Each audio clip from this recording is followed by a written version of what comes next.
અમદાવાદની હદમાં પોંડેસના પરિવહન વચ્ચે ટ્રાફિકની સમસ્યા, રસ્તાની બદહાલીથી ગ્રામજનો પરેશાન। પોંડેસના પરિવહનથી સર્જાતી મુશ્કેલી દૂર કરવા ટ્રકોની સંખ્યા ઘટાડવાનો નિર્ણય।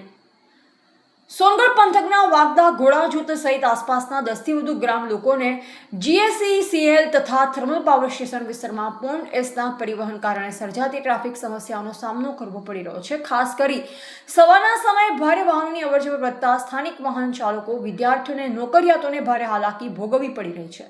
સ્થાનિક ગ્રામજનોને સરપંચો દ્વારા રજૂઆત કરવામાં આવી છે કે વહેલી સવારથી જ મુખ્ય માર્ગ પર ભારે વાહનોની લાંબી કતારો જોવા મળે છે, જે કારણે સામાન્ય વાહન વ્યવહાર પ્રભાવિત થવાની સાથે અકસ્માતની શક્યતા પણ વધી રહી છે।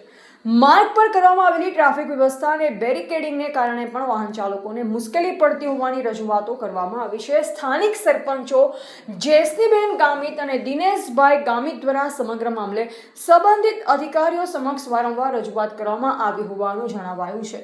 ગ્રામજનોની માંગ છે કે સ્થાનિક લોકોની અવરજવરને ધ્યાને રાખી ટ્રાફિક વ્યવસ્થાનું યોગ્ય આયોજન કરવામાં આવે અને ભારે વાહનોના કારણે સર્જાતી સમસ્યાનો કાયમી ઉકેલ લાવવામાં આવે। મળતી માહિતી મુજબ ટ્રાફિક સમસ્યાના નિરાકરણ માટે હવે એસ લિફ્ટના સંચાલકો તથા સંબંધિત સમિતિના સભ્ય સાથે ખાસ બેઠક યોજવામાં આવનાર છે। બેઠકમાં પોંડેસના પરિવહન માટે આવતા ટ્રકોની સંખ્યામાં નિયંત્રિત કરવા અંગે મહત્વનો નિર્ણય લેવામાં આવશે।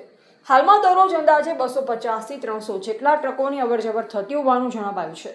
ટ્રકોની સંખ્યામાં ઘટાડો કરવામાં આવે, ટ્રાફિક વ્યવસ્થાનું યોગ્ય અમલીકરણ થાય તો આસપાસના ગામોના લોકો, ટુ વ્હીલર ચાલકો તથા રાહદારીઓને મોટી રાહત મળી શકે છે।